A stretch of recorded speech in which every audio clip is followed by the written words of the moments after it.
SSC ২৬-এর শিক্ষার্থীরা, তোমাদেরকে অভিনন্দন। এবং সেই ৭০০ জনের মধ্যে আমরা দেখলাম যে এ প্লাস পেয়েছে প্রায় ৪২৯ জন, ৬১% শিক্ষার্থী। মাত্র একটা ফলাফল হয়েছে, এটাই জীবনের শুরু না বা এটাই জীবনের শেষ না। যে এসএসসি, তারপর হচ্ছে তোমার মনে করো যে এইচএসসি, এগুলাতে খারাপ করে অনেকে বিশ্ববিদ্যালয় জীবনে খুব ভালো জায়গায় পড়ছে, চান্স পাচ্ছে, চাকরি করছে খুব ভালো জায়গায়, এটা আমরা দেখেছি। আসসালামু আলাইকুম এসএসসি ২৬-এর শিক্ষার্থীরা, তোমাদেরকে অভিনন্দন। তোমাদের জীবনের খুব বড় একটা অধ্যায়ের সমাপ্তি হয়েছে পরীক্ষার ফলাফলের মাধ্যমে। তোমাদের মাধ্যমিক পরীক্ষার ফলাফলের মাধ্যমে অনেকেই খুব ভালো ফলাফল করেছো, দুর্দান্ত ফলাফল। বাংলায় প্রচুর নম্বর আমি দেখেছি, যে নম্বর হচ্ছে আমি শিক্ষার্থী হিসেবে আমিই পাইনি। আমার মানে ধরো হচ্ছে স্টুডেন্টরা এখন সেটা পাচ্ছে, এটা আমার দেখে আসলে খুবই ভালো লেগেছে এবং আমি আসলে গর্বিত তোমাদের ফলাফলে। তো যারা ভালো করেছো তাদের জন্য শুভকামনা, যারা ভালো করতে পারোনি তারা, যেটা বলেছি তোমাদের আগে, নিজেদেরকে ক্ষমা করে দিয়ে তোমরা হচ্ছে সামনের দিকে এগিয়ে যাওয়ার চেষ্টা করো। মাত্র একটা ফলাফল হয়েছে, এটাই জীবনের শুরু না বা এটাই জীবনের শেষ না, ঠিক আছে? আরো অনেক কিছু আছে।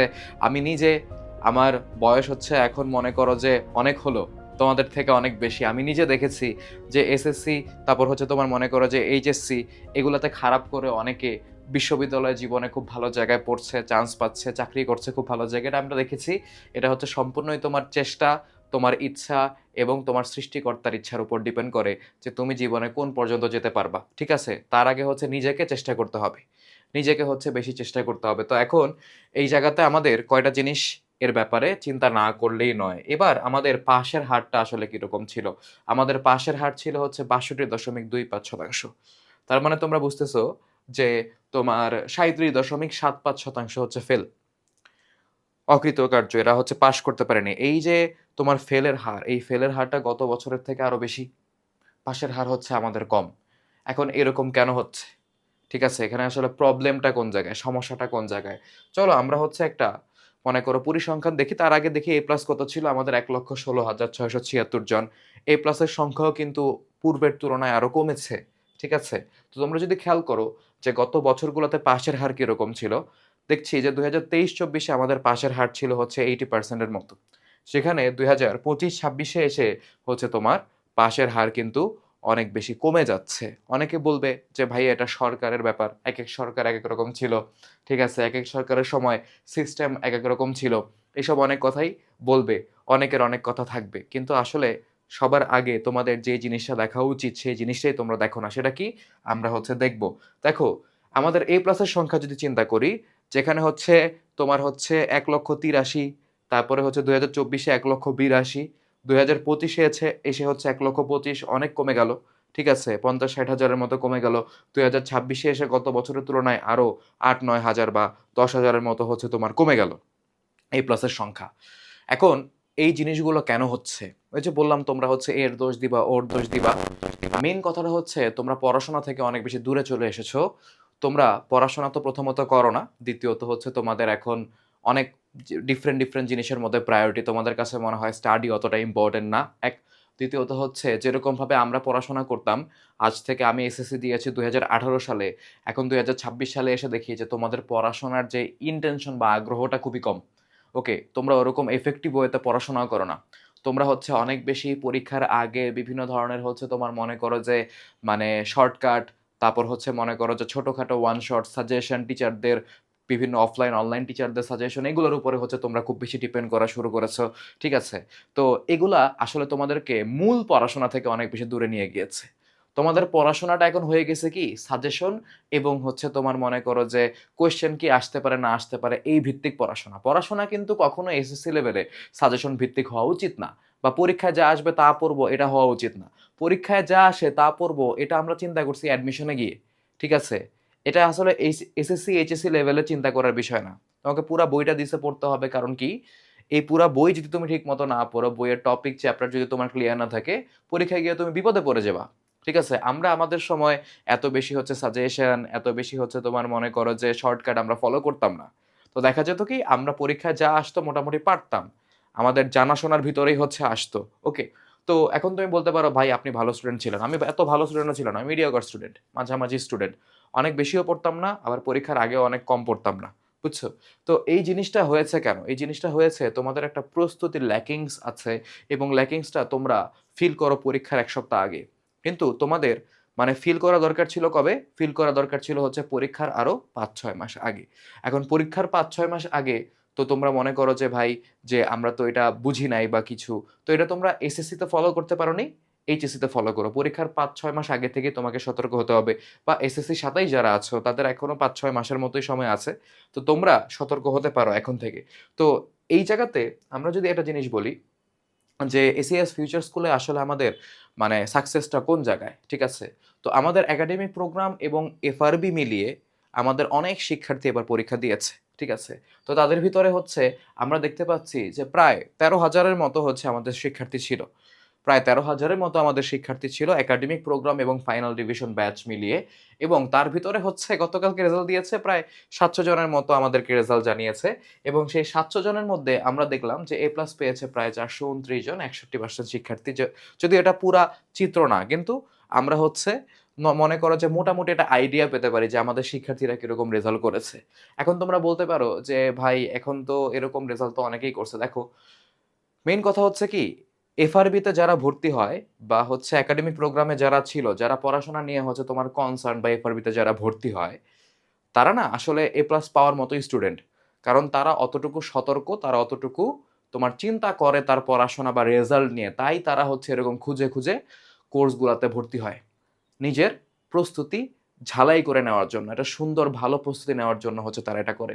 যারা গায়ে বাতাস লাগায় ঘুরতেছো, এসএসসি ২৭ যারা আছো বা যারা হচ্ছে এখনো গেম খেলতেছো বা এখনো হচ্ছে টিকটক দেখতেছো, বসে, বসে ইউটিউবে পড়ে আছো সারাদিন আড্ডাবাজি করতেছো, তাদের মধ্যে এই চিন্তাটা আসবে না যে আমার পড়াশোনা করতে হবে। কারণ তোমাদের ভিতরে ভালো রেজাল্ট করার কোনো ইনটেনশন নাই। ভালো রেজাল্ট করার ইনটেনশন যাদের থাকে তারা হচ্ছে আমাদের এই ধরনের কোর্সগুলাতে আসে, তারা ফাইনাল ডিভিশন ব্যাচে আসে। কারণ তাদের ভিতরে হচ্ছে ২ টা জিনিস কাজ করে, চিন্তা কাজ করে। এক হচ্ছে আমাদের ফাইনাল ডিভিশন ব্যাচটা অতটুকু ভালো সাপোর্ট দেয় এবং হচ্ছে তাদের ভিতরে অতটুকু ইচ্ছা আছে ভালো করার। এখন আমরা আমাদের ফাইনাল ডিভিশন ব্যাচে গত বছর এতগুলা স্টুডেন্ট আমাদের ছিল। শুধু, শুধু তো ছিল না। কেন ছিল? কারণ হচ্ছে আমরা প্রতিটা টপিক, প্রতিটা চ্যাপ্টার, প্রতিটা টপিক হচ্ছে আমরা ধরে, ধরে হচ্ছে পড়িয়েছি। একাডেমিক প্রোগ্রামে যেরকমভাবে পড়ানো দরকার, এফআরবিতেও আমরা জিনিসটাকে সময়ের ভিতরে পড়ানোর চেষ্টা করেছি। কেউ যদি ধরো হচ্ছে সারা বছর পড়াশোনা না করে আমাদের এফআরবির ক্লাসগুলো করে, ঠিক আছে? একবার লাইভ ক্লাস করে তার বুঝলো না। সে ওই লাইভ ক্লাসটা আবার রেকর্ডেড দেখলো। ঠিক আছে? এক ক্লাস ২ বার করে করলো যদিও সে। তার কনসেপ্ট ক্লিয়ারের জন্য সবার ব্রেইন তো আর সেম ভাবে হচ্ছে কাজ করে না। সে ভালো করবে। ঠিক আছে? কারণ আমরা ওরকমভাবে পড়াই। অন্তত আমি আমার ক্লাস দেখে বলতে পারি যে আমি এসএসসি ২৬ এ তোমরা যারা ছিলা বা তোমাদের আ সিনিয়র যারা হচ্ছে ছিল ২৭ ব্যাচের কথা বলছি, তাদেরকে জিজ্ঞেস করে দেখো যে ভাইয়ার ক্লাস করছেন কিনা? ওরা বলবে যে আমরাই টায়ার্ড হয়ে যেতাম। ভাইয়া টায়ার্ড হইতো না। সে যে পড়াচ্ছে সে হচ্ছে ২.৫ ঘন্টা ৩ ঘন্টা সোয়া ৩ ঘন্টাও চলে গেছে এমনও হইছে একেক দিন। যে সে আসলে পড়ানো শেষ করে না। আমরা টায়ার্ড হয়ে গেছি, ভাই টায়ার্ড হয় না। কারণ আমার পড়াইতে হবে। তোমাকে ভালো করতে হবে। তোমাকে পরীক্ষায় ভালো করার জন্য যতটুকু পুশ করা দরকার এটা আমার দায়িত্ব। এটা আমি তোমাকে করব। তো গত বছরের এফআরবি থেকে হচ্ছে আমরা এফআরবি আরো সুন্দরভাবে গুছিয়েছি। আমাদের এফআরবি আরো সুন্দরভাবে হচ্ছে সাজানো। এবার আমাদের সিলেবাসটাও বড়। এবার আমাদের ক্লাসের সংখ্যাও একটু বেশি পড়বে। কারণ তোমাদের গত বছর হাফ সিলেবাস ছিল, এবার ফুল সিলেবাস। ওকে। এবং এফআরবিতে আমরা কি করব? একদম প্রতিটা মানে একটাও কিন্তু বাদ যাচ্ছে না। প্রতিটা চ্যাপ্টারের প্রতিটা টপিক আমরা হচ্ছে ধরে ক্লিয়ার করব এবং সেই সাথে, সাথে আমরা দেখব যে পরীক্ষায় আমাদের কি আসতে পারে। আমরা কোন ধরনের সস্তা সাজেশন বা শর্টকাট হচ্ছে এই কোর্সে পড়াই না। তো এই জায়গাতে আমরা তোমাদেরকে প্রশ্ন কি আসতে পারে, প্রশ্ন ধরে, ধরে সিকিউ, এমসিকিউ বোর্ড প্রশ্নগুলো এনালাইসিস করে বোঝানোর চেষ্টা করব যে এই ধরনের প্রশ্ন আসতে পারে। দেখো, একটা চ্যাপ্টারের আদ্যোপান্ত একদম A থেকে Z পর্যন্ত আসলে ফাইনাল ডিভিশন ব্যাচ বা রিভিশন ব্যাচে পড়ানো পসিবল না। ঠিক আছে? মানে লাইন টু লাইন ধরে, ধরে ভাইয়া এই লাইনে এই জায়গায় এটা আছে। এটা হচ্ছে একাডেমিক প্রোগ্রাম। আমরা সারা বছর ধরে যেখানে পড়াই, ১ লাইন ৩ বার করে পড়াই। বাট রিভিশন ব্যাচে যখন তোমরা আসো তখন তোমাদেরকে চিন্তা করতে হবে যে এখানে আমি রিভাইজ করতে আসতেছি। ওকে? মানে তোমাকে কিছু নিজে পড়ে আগে থেকে কিছু আইডিয়া নিয়ে তারপরে আসতে হবে। বুঝতে পারছো? একবারেই মানে ধরো হচ্ছে তুমি ক্লাসে এসে বুঝবা বা তোমার যদি একবার পড়া থাকে তো এই জিনিসটা আরো ক্লিয়ার হয়ে যায় না? ক্লিয়ার হয়ে যায়। তো আমরা একে তো হচ্ছে তোমাদেরকে কনসেপচুয়ালি বুঝিয়ে দিচ্ছি, প্রশ্ন এনালাইসিস করে দিচ্ছি যাতে তুমি বুঝো বোর্ড পরীক্ষায় কি আসবে। ২, ৩ নাম্বার হচ্ছে কি আমরা তোমাদের পরীক্ষা নিব। পরীক্ষা দিয়ে তোমরা তোমাদের নিজেকে যাচাই করে নিতে পারবা এবং এটা একদম কিন্তু আমাদের এসএসসি পরীক্ষার আগ পর্যন্ত হচ্ছে জিনিসটা চলবে। যেটা তোমাদের একদম প্রস্তুতি সুন্দর মতো ঝালাই হয়ে যায়। এছাড়াও দেখবা হচ্ছে ভাইয়া আপুরা এসিএস ফিউচার স্কুলে যারা আছে তোমরা জানো ভাইয়া আপুরা খুবই ডেডিকেটেড। ঠিক আছে?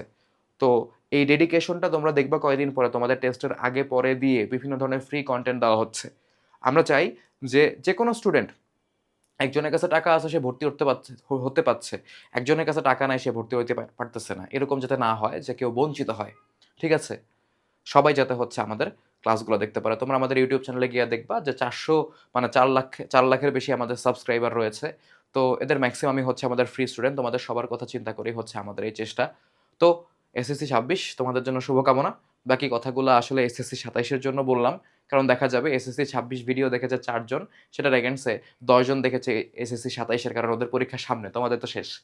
তো তোমরা যারা হচ্ছে এসএসসি ২৬ আছো তোমাদের জন্য শুভকামনা। কলেজ লাইফটা হচ্ছে তোমাদের সুন্দর হোক। জানি অত সুন্দর হবে না, কলেজ লাইফ সুন্দর হওয়ার জিনিসও না।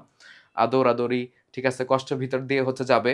এই দেখবা পরীক্ষা, এই ব্যাচ, পরীক্ষা এই সেই হাবিজাবি সবকিছু মিলাই হচ্ছে চলবে। ঘুম হবে না, এই হবে না, সেই হবে না। আর এসএসসি ২৭ যারা আছো, এসএসসি ২৭ কে আমি বলব যে তোমাদের হাতে এখনো সময় আছে। হয়তো এটা অগাস্ট মাস, সেপ্টেম্বর, অক্টোবর, নভেম্বর, ডিসেম্বর, জানুয়ারি ৫ মাসের মতো তোমরা সলিড পাচ্ছ। এই ৫ মাস কামব্যাক দেওয়ার জন্য এনাফ। ওকে? যদি চেষ্টা করো, যদি চাও, তাহলে হচ্ছে তুমি একদম সুন্দর করে তোমাকে বলি যে যদি তুমি চাও তাহলে হয়তো এইগুলার ভিতরে থাকতে পারো। মানে এই এ প্লাস ধারীদের ভিতরে থাকতে পারো। আর তুমি যদি না চাও তাহলে তুমি বাইরে চলে যাবে। ইভেন তুমি যদি চেষ্টা না করো তাহলে তুমি যারা পাস করেছে তাদের বাইরেও চলে যেতে পারো। তো সতর্ক থাকো এবং সাবধানে থাকো। সবকিছু নিয়ে ঠিকমতো চিন্তা ভাবনা করে জীবনে আগাও। এই প্রয়াস রেখেই হচ্ছে আজকের কথা এই জায়গায় শেষ করছি। আসসালামু আলাইকুম। আল্লাহ হাফেজ।